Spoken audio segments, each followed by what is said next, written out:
안녕하세요. 이번 시간에는 인공지능과의 전쟁에서 미래에 살아남는 개발자들이란 주제로 얘기해 보도록 하겠습니다. 언젠가 많은 개발자들이 사라지겠죠. 노코드, 로우코드 얘기는 제가 오래전부터 해왔었고, 그래서 뭐 보통 이제 제가 얘기한 대로 되는 경우가 되게 많죠. 왜냐면 기술 자체를 대기업에서 제시하니까 그 사람들은 자본력도 되고 시장 흐름을 더 정확하게 읽고 있는 사람들이기 때문에 그런 정보만 빨리 습득을 해도 사실 먹고 사는데 크게 지장은 없습니다. 그러니까 앞으로는 정보 습득이 되게 빠른 사람들이 훨씬 유리할 거예요. 그래서 저는 개발자들이 많이 사라진다기보다는 개발할 수 있는 영역이 늘어나면은 개발자는 그대로 있되 이제 도구가 되게 편해지는 느낌이 아닐까라는 생각으로 좀 보는 편이긴 해요. 물론 인공지능 관련해서 일론 머스크랑 뭐 그 전에 뭐 여러 가지 이슈들이 좀 있었잖아요. 인공지능이 뭐 세상을 뭐 되게 집어삼킬 수 있다 뭐 이런 정도 수준으로 얘기를 하는데 그러기엔 아직 하드웨어 발전도 필요하고 그래서 저는 향후 한 20년까지는 인공지능 때문에 어떤 직업이 사라진다고 해도 그만큼 더 고도화된 사람들을 원하는 시장이 생길 수 있을 거라 생각하거든요. 그리고 지금 현재 보면은 빈부격차가 더 이제 심해진다고 생각하는데 기술 격차도 개발자마다 정말 서로 되게 심해지는 경향이 되게 강하고 제가 이렇게 상담을 하다 보면 저연봉 개발자들은 항상 좀 단순 업무 위주로 많이 하고 그렇게 되는데 이제 이런 로코드 노코드 기술이나 인공지능으로 그 코딩 같은 거 되게 완성도 높게 하는 그런 걸 만들려는 회사들이 되게 많이 늘고 있어요.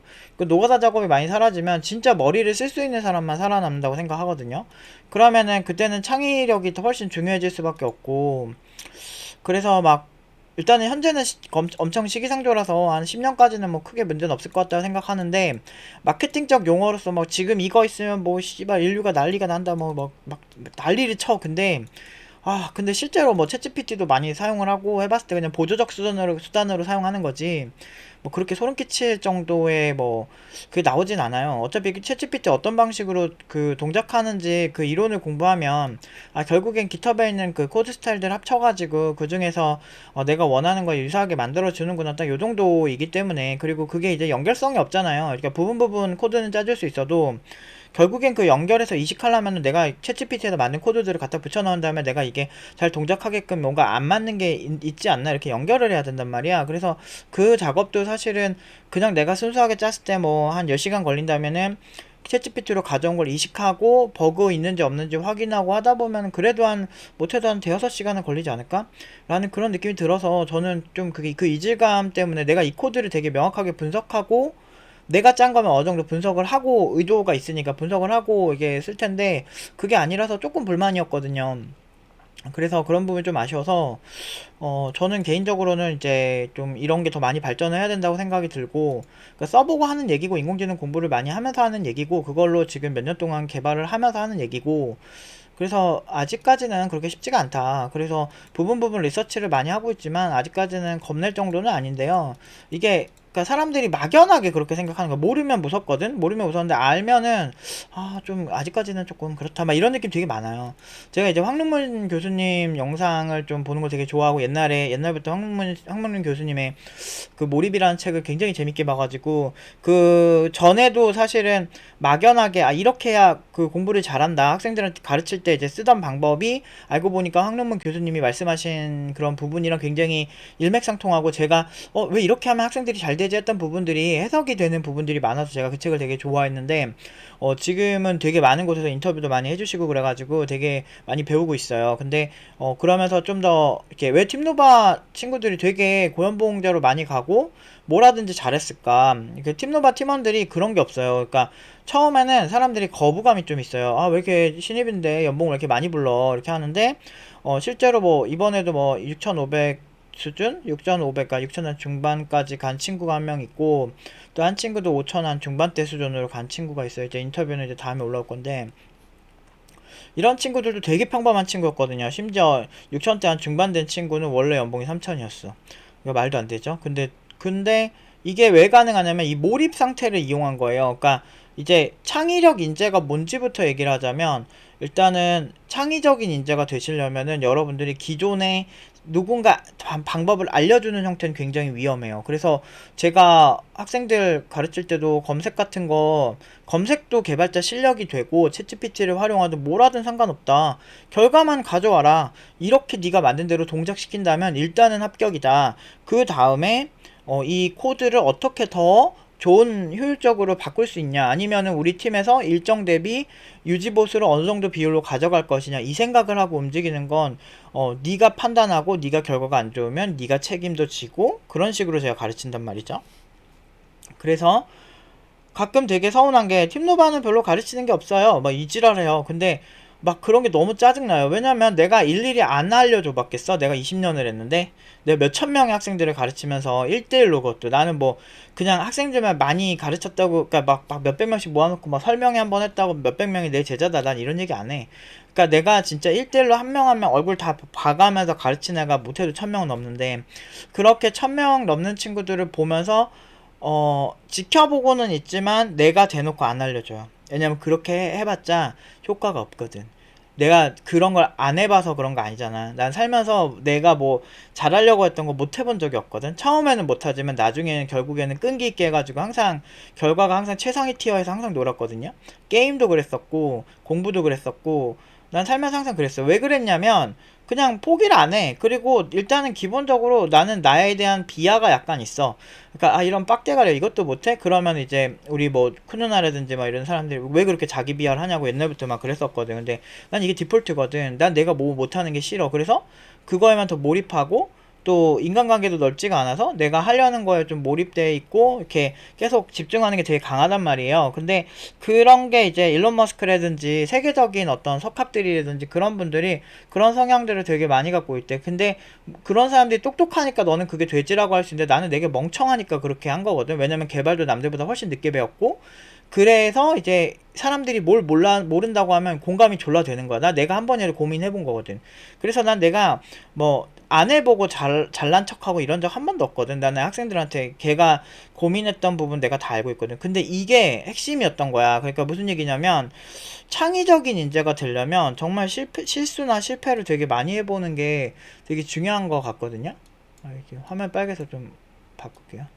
그래서 실수나 실패 같은 거를 많이 경험을 해보는 게 되게 중요해요. 그래서 그거에 대해서 몰입하고 그것만 생각하고 하면 우리의 잠재의식이, 물론 이제 기반 지식은 조금 쌓은 다음에 해야 되죠. 그래서 아예 코딩을 안 배웠는데 갑자기 나 코딩을 잘하겠다면 잘 안 되는데, 내가 그 코딩을 하려고 에너지를 모아서 아주 기초적인 건 다 배우고 난 다음에 그 다음에 아이디어 단계에서 몰입을 했을 때 정말 말도 안 되는 게 나온다는 거지. 제가 이제 인공지능 관련해서 연구를 많이 하고 있는데, 정말 그 다루는 데이터들이 비정형 데이터들도 이제 섞여 있고 막 그러다 보니까 이게 데이터 분석도 너무 어렵고 막 개 빡센 거예요, 진짜.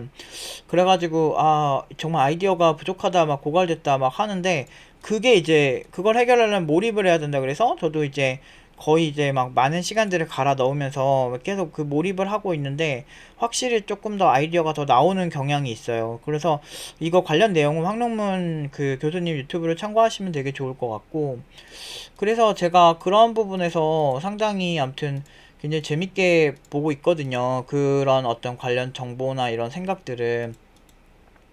그래서 상당히 저는 여러분들도 그런 걸 활용을 하셨으면 좋겠어요.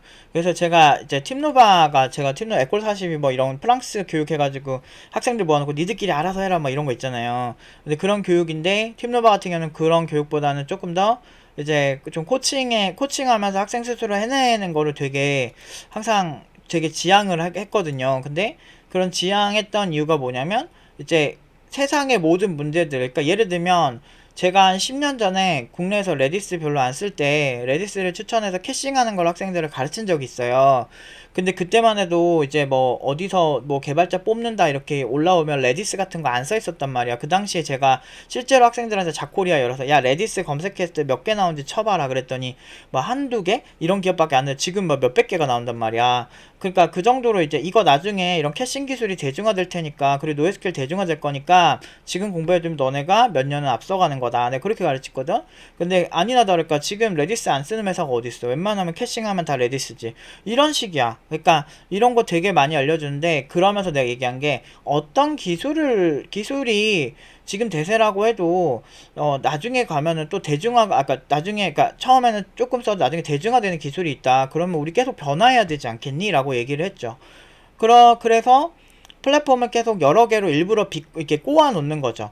그러니까 자바에다가 안드로이드에다가 PHP로 갑자기 넘어가요. 왜냐면 백엔드 자바로 해도 되는데, 이 사람들이 새로운 걸 변화하는 것도 습관이란 말이야. 그래서 이런 좋은 습관을 처음부터 만들어줘야 되기 때문에 일부러 PHP로 꼬았다가 이제 응용 1단계 가면은 뭐 다른 언어 쓰는 경우도 많아. 막 노드.js 썼다가 뭐 자바스크립트 기반으로 했다가, 아니 갑자기 게임을 만들었다가, 계속 그런 식으로 이제 꼬아버려요.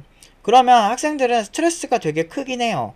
하지만 그 스트레스가 발생하지만 그만큼 뇌 신경 가소성, 그러니까 신경 가소성 또는 뇌 가소성이라고 하는데, 그 뇌는 내가 변화해야 된다는 걸 계속 느껴. 그리고 우리 몸에 이제 여러분들 중에서 게을러서 문제가 많다라고 생각하시는 분들의 특징은 대부분 굉장히 더 자극적이고 굉장히 쉬운 정보에 노출이 되어 있는 경우가 되게 많아요. 뭐 예를 들면 쇼츠라든지 틱톡 같은 거 읽고 피식하고 넘기고 이렇게 되거든. 근데 그거에만 내 머리를 너무 많이 쓰게 되면 결국에는 그 도파민 그 보상 시스템이 망가지게 돼 있거든요. 그러면 진짜 내가 진득하게 무언가를 공부해야 되는, 정말 진짜 찐으로 현실적인 공부들을 못하게 되는 경향이 있어서, 저 같은 경우도 너무 내가 마음이 들뜨지 않게, 그리고 너무 쉽고 작은 자극에 노출되지 않게 하려고 요즘은 노력을 많이 하거든요. 그리고 뭐 찬물 샤워도 가능한, 요즘 너무 추워가지고 너무 차가운 건 못하지만 어느 정도 시원하게 고통을 준다든지, 운동을 할 때도 조금 더 고통스러운 방향으로 하려고 노력을 해서 도파민의 항상성을 조금 더 아래쪽으로 끌어내려서 뭔가 의욕이 생기게끔 하려고 노력을 하는 경향도 있거든요. 물론 이제 아무리 그렇게 해도 뭐 현실이 힘들면은 사실 되게 쉽진 않아요. 그래서 나는 오히려, 그래서 항상 그러잖아. 금수저가 돈을 잘 버는 것보다 흙수저가 돈을 잘 버는 게 더 대단하다고. 다들 이런 건 다 인정할걸? 모든 사람들이. 그래서 저도 그렇게 생각을 해요. 그래서 우울한 사람들이 이걸 이겨내는 게 훨씬 힘들다. 그래서 이해는 하는데, 어쨌든 뭐 자기 인생 자기가 갈아 넣는 거고 뭐 알아서 하시고, 우울한데 아무것도 하기 싫고 뭐 그러면은 뭐 어쩔 수 없죠. 뭐 그냥 사바세계 안녕하는 거지 뭐. 근데 아무튼 참 제가 그 최근에 황능문 교수님 그 보면서 미래에 이제 힌트를 안 거야. 그러니까 이제 개발자도 빈부격차가 분명 있을 거다. 제가 예전부터 얘기했지만 결국엔 창의적 인재가 돼야 된다 이거지. 그럼 창의적 인재는 어떻게 하냐? 그러니까 되게 무모하게 하는 거예요. 무모하게 개발을. 그러니까 보면 님들이 대부분 이게 뭐 연봉도 낮고 뭐 불만 많고 막 워라밸 외치는 개발자들 중에서 제일 안타까운 개발자들의 특징이 보통은 그냥 되게 단순 업무만 해요. 별로 어렵지 않은 거를 하는 경우가 되게 많아요. 그리고 변화를 잘 안 하려고 해요. 되게 잘하는 애인데도 변화를 잘 안 하려고 하더라고. 물론 그 잘하니까 어느 정도 뭐 수요가 있겠지만, 대부분 그런 친구들은 한 5년, 6년 지나도 자기 플랫폼 안에서 갇혀있는 경우가 되게 많았던 것 같아요. 그래서 제가 그런 부분에서 좀 안타깝다. 저 정도 잘하는 친구면 더 많이 발전할 수 있는데, 나는 항상 제일 웃겼던 게 뭐냐면, 팀노바 이제 졸업생들이 연봉 막 5천, 6천, 막 이번에도 막 5천대 중반, 6천대 중반 이렇게 갔잖아요. 그러면은 그거에 대해서 막 비하를 해. 근데 되게 비하하는데 본인은 그 연봉을 못 받잖아. 신입 때 그 연봉 받지도 않았었고.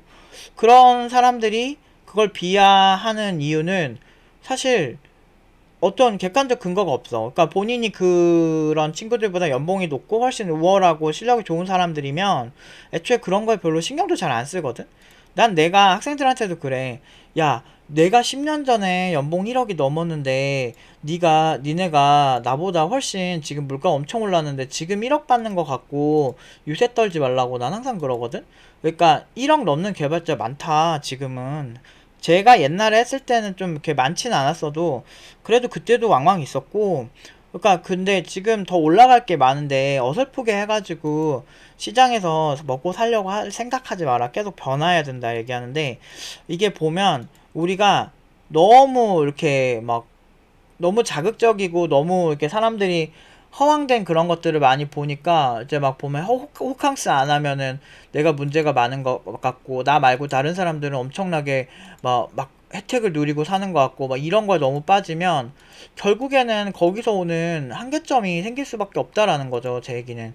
그래서 여러분들이 그런 거 너무 익숙해지지 않는 게 되게 중요하고, 나 자신의 세계에서 골방에 갇혀서 내가 몰입되어서 무언가를 하는 아주 깊은 시간이 필요한 거죠. 대다수의 사람들은 내가 이거 고민해봤자 결론 안 나오면 더 집어 던져버리거든. 안 하려고 그러거든. 근데 저는 옛날부터 학생들 어떻게 하면 더 고연봉으로 받으면서, 왜 IT 업계에서 IT 업계가 계속 3년마다 변화한다고, 제가 이 얘기 진짜 몇 년 전부터 맨날 했잖아. 블로그 때부터 10년 전부터 얘기했는데, IT 업계는 거의 뭐 예전에는 5년 주기로 크게 바뀌었는데, 이제는 막 3년, 2년 주기면 새로운 키워드가 나와서 계속 바뀌고, 진짜 빠른 경우는 막 1년에서 1년 반 정도 사이면은 또 새로운 키워드 나와서 계속 바뀌는데, 결국엔 이거 변화하는 사람이 필요하겠다. 그럼 변화하는 사람들을 어떻게 만들까?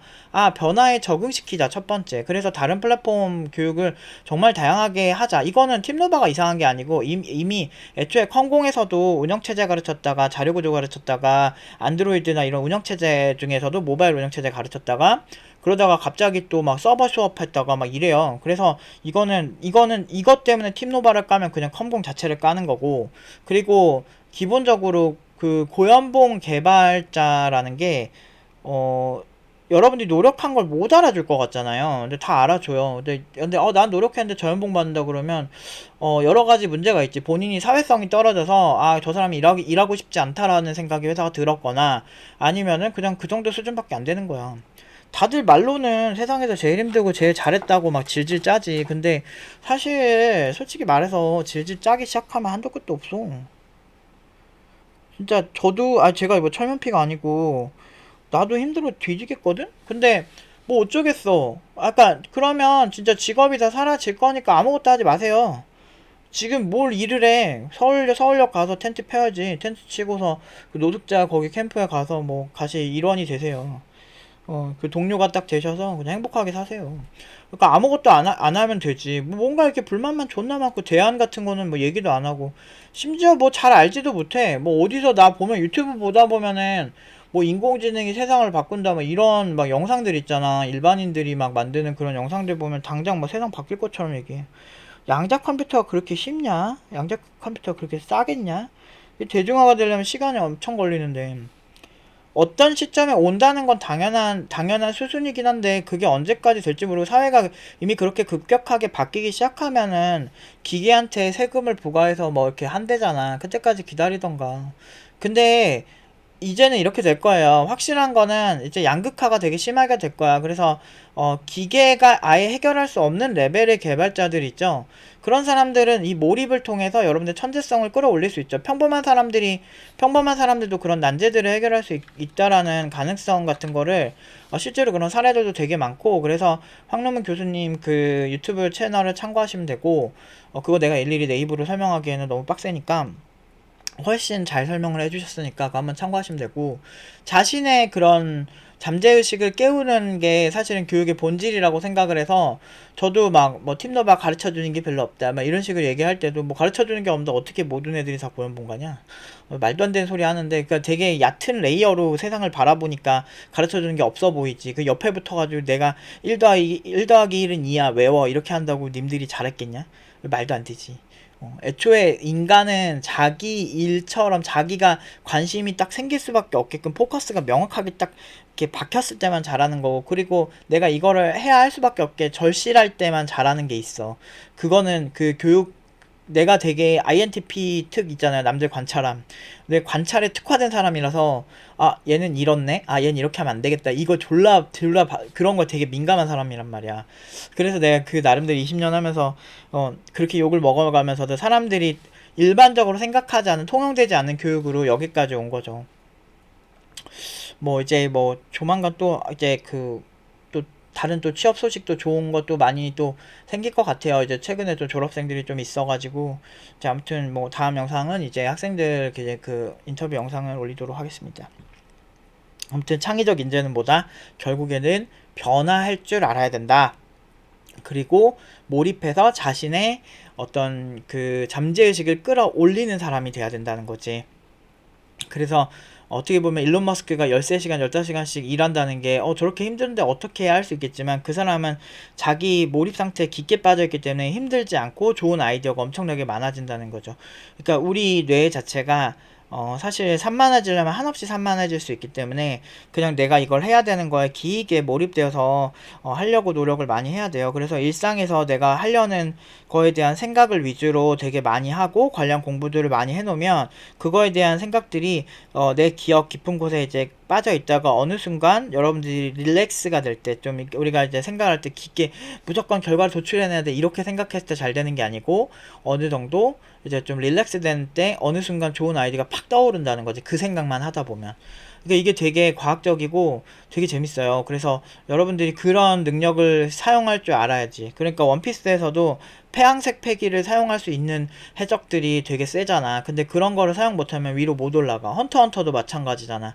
낸이라고 하는 기술을 사용을 못하면 천공격 초당에서 올라갈 수가 없었잖아. 그래서 히소카가 곤이랑 키르에게 그거 배우고 오라고 가르쳤잖아. 왜 그래? 그렇게 낸을 할 줄 알아야 진정한 헌터가 될 수 있기 때문이지. 딱 그런 시대가 돼버린 거야. 그래서 이제 대부분 이제 잘 못하는 개발자들 그냥 영혼 없이 소울리스 개발자들은 빠이빠이 하는 거고, 반대로 이 사람 진짜 찐으로 뭔가 되게 깨달음이 많이 있고 공부도 열심히 하고 똑똑한 개발자들, 노력한 개발자들, 그런 개발자들만 위로 올라가고 나머지는 이제 업무 자동화가 될 겁니다. 그래서 이건 확정된 미래잖아. 이거를 싫어하는 사람이 어디 있어? 인공지능이 모두 업무 자동화 된다고? 아마존도요. 아마존도 지금 아마존고 무인 그 매장 있잖아. 카메라랑 인공지능 기술로 한다는 거. 거기에 인건비가 엄청나게 든대요. 왜 사람들이 잘 사용도 못하고 오류도 많고 그리고 인공지능 개발자 졸라 비싸고 이래가지고 오히려 많이 철수하고 있대잖아. 오히려 일반 매장보다 훨씬 비싸고 적자만 난데 이렇게 업무 자동화를 한다는 게 그렇게 지금 쉬운 문제가 아니라고. 왜냐하면 나는 그걸 하고 있잖아. 이걸 업무 자동화를 했을 때 과연 이게 될까? 이런 고민이 되게 많단 말이야, 지금도. 이거 쉽지 않을 텐데, 막 이런 거. 그러니까 분야 하나하나마다 디테일 보면 되게, 사실 흐지부지한 게 되게 많아요. 챗GPT 같은 걸 가지고 이렇게 뭐 논문 같은 거 좀 나올 수 있겠네. 어느 정도 논문 나올 수 있겠다고 생각이 들지만, 그거는 그 어느 정도, 그러니까 검색에서도 어느 정도 나오는 정보들 같은 느낌이 되게 강하단 말이야. 근데 그런 게 아니고 실제 현장에서 업무를 처리하는 거는 생각보다 이것저것 신경 쓸 게 엄청 많기 때문에 꽤 걸릴 거예요, 시간. 근데 그거를 꽤 걸리는 동안 가장 수요가 많은 건 개발자인데, 지금 개발자들이 가장 이 주제는 제가 다음 주제로 할게요. 말이 길어질 것 같아서. 자, 아무튼 오늘은 여기까지 하도록 하겠습니다.